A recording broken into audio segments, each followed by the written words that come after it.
kun ga sadaka maganin musifa. Dole kai plan na ba da sadaka. In kana son sadaka kar ta dame ka, ka kasa ko ta dinga shiga tana damunka, kawai ka ware fasanta nawa za ka dinga bawa sadaka. Yanzu mutum da yake ɗaukar albashi 100,000 sai ce a duk 100,000 in na samu 5,000 na talaka ne. So da ka ba da 5,000 ɗin nan in mutum 1,000 za su yi sallama ya dai ka ba su haƙuri tunda wanda za ka bayar ɗin ya ƙare. Raguwan naka ne da iyalanka. Amma ka buɗe ƙofar bayarwa ba tare da tsari ba, za ka wayi gari ka baya kuma ka zo kana nadama. In kuma ba ka bayarwa kwata-kwata akwai matsala, in ka baya kwata-kwata akwai matsala, me ya kamata ka yi? Ka ga nawa zuciyarka ta karɓa za ka dinga bayarwa.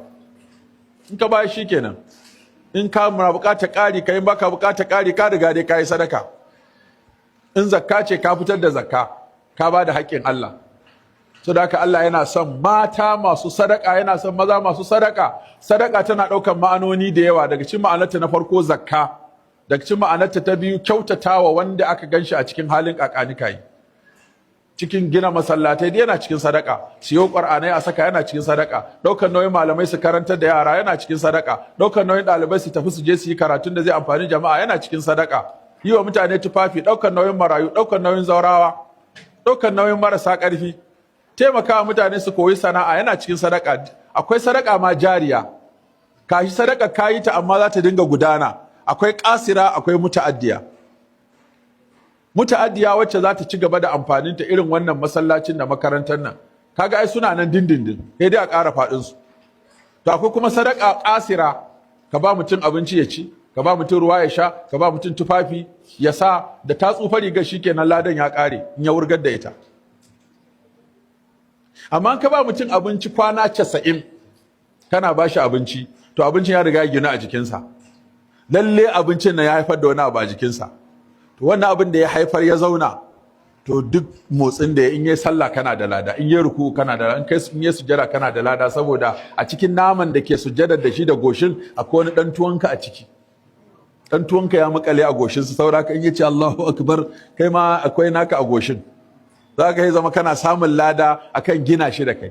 Balle ka ba mutum ilimi ya yi aiki da shi ya koya ma wani, ya koyar duk waɗanda suka koya ta hanyar wanda ya koya wanda kai ka koyawa, to shi kenan abin zai ta cin lada. Saboda haka sadaka yan uwa, mu dinga sadaka ba sai mun yi kuɗi da yawa ba, ka saba kanka kaɗan. Wani kaɗan ɗin a gurin Allah mai yawa ne.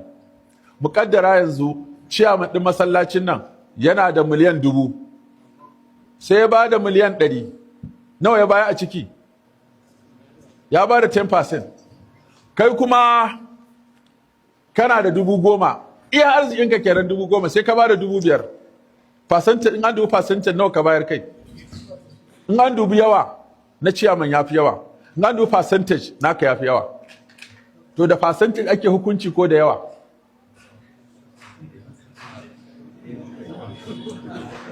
Ciyaman percentage ake duba. Now, wancan fa 50% ya bayan na arzikinsa gaba ɗaya, wanda ya bada 10%. Yawa ake duba? Shi yasa wani sahabi, Sayyidina Abubakar, bari ku je yadda abin ya faru, a wata kisa zan baku a irin wannan. Manzo Allah sallallahu alaihi wasallam ya ce ana neman taimako za a yi aikin Allah. Sai Abubakar ya je ɗebo dukiyarsa kaf, ya zo ya zube 100%. Sai manzo Allah ya ce masa nawa ka kawo, yace duka ya Rasulullah. Duka.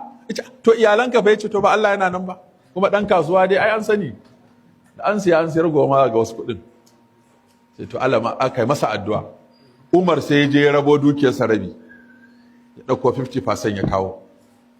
Annabi sallallahu alaihi wasallam ya ce nawa ka bari a gida, yace na bar rabi na kawo rabi. Wani sahabi yana gefe shi kuma abin yana cin sa arai, ya rasa shi ko me zai bayar.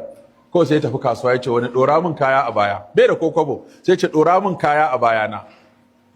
Aka dora masa kaya yayi dako, ya kai wa mutumin gida, sai ya dauko dabino kwano ɗaya ya bashi, sai ya taho da kwano ɗaya wurin manzo Allah sallallahu alaihi wasallam. Yana zuwa ana ta kawo kuɗi da yawa, ana ta kashi, aka ganshi da kwano ɗaya, sai ya zo ya juye kwano ɗaya. To munafikai suna gefe, idan ka bayar da yawa sai su ce kayi riya, in ka ba da kaɗan su yi tsaki su ce me Allah zai da kaɗan. Sai ga Jibrilu, allazina yalmizuna almutawwina من المؤمنين في الصدقات والذين لا يجدون إلا جهدهم فيسخرون منه سخر الله منهم ولهم عذاب أليم. kun ga anan Allah ya ce allazina yalmizuna almutawwi'ina min almulki sadaqati, waɗanda suke zumdan suke rada ga wanda ya bada kaɗan suna kushe shi. Wallazina la yajiduna illa juhudahum, wanda kuma abinda suka bayar din nan iya karfin su kenan. Fa yaskharuna minhum, har suna musu ba'a suna musu izgili. Sakhirallahu minhum, Allah sai ya musu wannan sakamakon na abinda suka yi. Allah ya tare ma masu kaɗan din nan faɗan da munafikai suke musu cewa sun bada kaɗan. Allah ya ce kokarin su kenan. Sadaka wataran kai game da kai percentage yana da muhimmanci, ga talakawa kuma yawa yana da muhimmanci. Yanzu da ciyaman ya yi ta irin wancan ya bada 50%, nawa zai bayar? Miliyan 500 shine 50% na kuɗin. Amma kuma aka duba za a ga miliyan 100 ciyaman ta ninka 5,000 ɗin wancan sau malala gashin tinkiya. Kuma talaka sai ya fi jin daɗinta, saboda tana da yawa. Amma shi kuma wannan da iya zuciyarsa iya raba abin da ya mallaka ya bada rabi, shi ma ba karamin gwanin tayi ba. Wataƙila mai bada wannan rabin ranar da ya kai biliyan ɗin shi ma zai iya bada rabin. Ko da kyan kuɗi suka yawa son su kuma yana yawa. Kuɗi suka yawa son su karuwa yake yi. Wa innahu li hubbil khairi la shadid. Allah ya ce mutum da kuɗi kuma ma kai imani da Allah ba shi zaka iya gutsurwa ka bashi. Man zalla zai qurdullaha qardan hasanan